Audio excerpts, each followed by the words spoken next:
We are checking out the new Samsung Galaxy A52. This is, of course, the successor to last year's crazy popular A51, which was one of my favorite devices. I've been eagerly awaiting the release of this new A52. I know you guys have as well, so I won't waste any more time. Let's just go ahead and get right into it and unbox this thing and see what this phone has to offer. First things first, sliding off the lid of the box here, we are immediately greeted by the A52 itself. Obviously, I got mine in this black color, but it also is available in white, violet, and blue, and those are all colors we've seen before, but still a nice selection of options. Digging a little deeper inside the box, you'll see just a couple of accessories included. There's a regular old USB-A to USB-C cable, and actually the old style USB wall plug as well, even though this A52 does support the faster 25-watt charging standard. So with all that stuff out of the way, here is the new A52 once again. And I have to say, I really like what Samsung did with this new phone. For those of you who had the A51 from last year, or at least are maybe familiar with it, you can probably tell we did get a fairly fresh new design, which I think makes this phone look even more premium. There's also a bunch of new features and upgraded specs as well. And honestly, I think this device will once again be one of the best mid-range smartphones on the market this year. This new A52 is a 6.5-inch smartphone. That's the screen size. It's the same as last year. And at least up front, things do look somewhat familiar. You've got that hole punch camera cutout up top, which looks to be a little bit smaller in size. There's fairly slim bezels all around and a slight bottom chin, though it isn't too noticeable. This phone is thicker, it's chunkier, it's more squared off and boxy. It's heavier as well. It just feels really great in the hand. And the metal frame with the polished finish, I think gives this device a super premium vibe. Around back, the A52 gets that matte plastic rear cover that pretty much all Samsung phones have nowadays. At this point, I don't really mind the plastic. It's exactly the same as the S21 and the Note series. And in my opinion, although I did like the glossy rainbow A series designs of years past, this new design makes it look way more like a flagship phone than ever before. Also, one new physical feature of the A52 is water and dust resistance. You now have an IP67 rating on this phone. That's actually not something ever offered on the A series before. So durability wise, this device should be able to handle some accidental splashes. Taking a closer look at everything else, there's nothing on the left side of the phone, but on the right you'll find the usual power and volume buttons. Across the top, there's the SIM and SD card tray. This international version of the A52 has that combo dual SIM or one SIM and one SD card setup there. Down below, the headphone jack remains, as well as the USB-C port for charging and downward facing speaker. The earpiece on the A52 does double as a secondary speaker, so dual stereo speakers on this phone, which is great, something I know I've asked for before and I'm super happy to see. The out loud listening experience on this device is just awesome. Here's a quick sound sample so you can get an idea.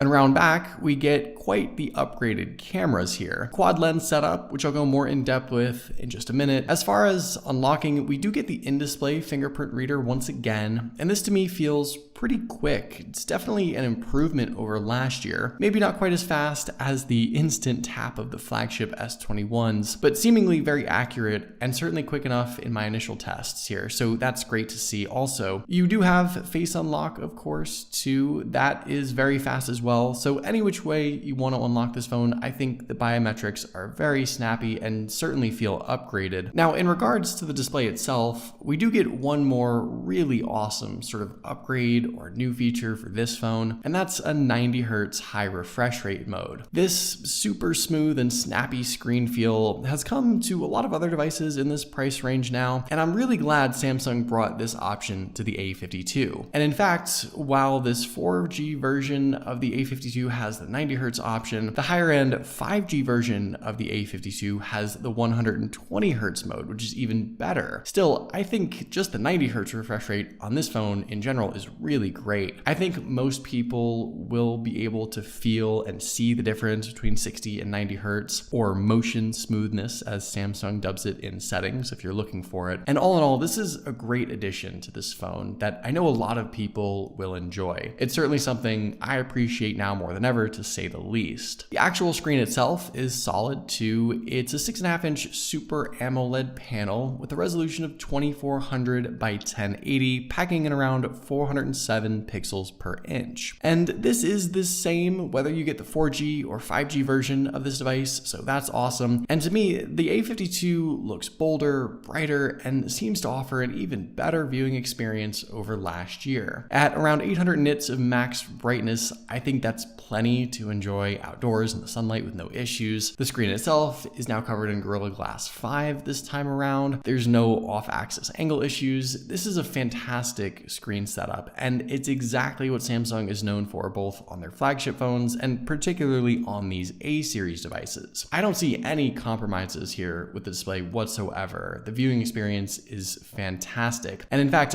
I really do think this is a benchmark in the mid-range smartphone space. The display really is that good. Inside, this new A52 also gets some upgraded internals as well, like you might expect. The 4G version of this phone, the one I have here, is powered by the Qualcomm Snapdragon 720G chipset. The 5G version of the A52 gets the slightly more powerful 750G, and you have the option to configure 4, 6, or 8 gigs of RAM with 128 or 256 gigabytes of internal storage. Out of the box, the A52 does ship with all the latest updates: Android 11, Samsung's OneUI 3.1, and that means this phone, of course, feels fast and fluid. All in all, I actually think this combination of specs is great for this phone. It's a lot of bang for your buck. Qualcomm's 700 series processors in general are really solid. I know this phone is going to be able to handle anything and everything I throw at it. And actually, given Samsung's commitment to software updates and support, I suspect this phone will be a solid 3 or 4 year investment, maybe even longer than that. Finally, let's talk cameras. Obviously, that crazy rear setup is one of the defining physical features of this phone, and like almost everything else, we do get some nice upgrades and new additions here too. First off, with the specs, the main lens is now a 64 megapixel f1.8 aperture shooter. There's the 12 megapixel ultra wide lens, 5 megapixel macro lens, and the 5 megapixel depth sensor, all of which we've seen before, and they're all positioned near that LED flash. Up front, the selfie camera seems to be the familiar 32 megapixel f2.2 aperture lens as well. Obviously, the camera capabilities are plentiful, and I would say that while it's not the over-the-top flagship setup of like the S21 Ultra, there's still a ton of great stuff here. Interestingly enough, the very first camera mode now on this phone is this fun filters mode. I'm not sure I've seen that so prominently positioned in the app before, but there you go. Beyond that, you can see up to 10 times zoom capabilities, which is super useful. All the rest of Samsung's family of camera modes and features are there, including Pro Controls, Night Mode, Pro Video, Super Slow-Mo, Portrait, various other filters, and inside the settings you can see even more great stuff. Enhanced video stabilization, HDR, 4K video recording is there. You can utilize a 64 megapixel shooting mode, and just snapping some super quick sample pictures here, I really like what I'm seeing. Although the selfie camera appears to be the same setup as before, I think the results do look even better. They're more natural, with more detail. I look a little less pale than before, and the rear camera really produces some nice looking shots too. Again, it's not quite flagship caliber, but honestly, it was the camera capabilities that I thought were some of the most underrated features of last year's high-end A-series phones. And once again, this year, Samsung is just bringing a lot with the camera capabilities on their A-series phones. This might be one of the most capable camera setups on a device in this price range, and I'm super excited to put that to the test and see what all it can do. So if you couldn't already tell, I'm obviously super excited for this phone. The A51 and A71 were both two of my favorite devices last year, and it seems to me, at least with the new A52, that Samsung brought all the right upgrades and changes, and perhaps even a bit more. I think this is absolutely, once again, one of the best value smartphones on the market, and I'm really interested to try it out over these next few days and see what all it can do. But hopefully you guys did enjoy this quick unboxing and first impressions of this device, and I'll see you guys later.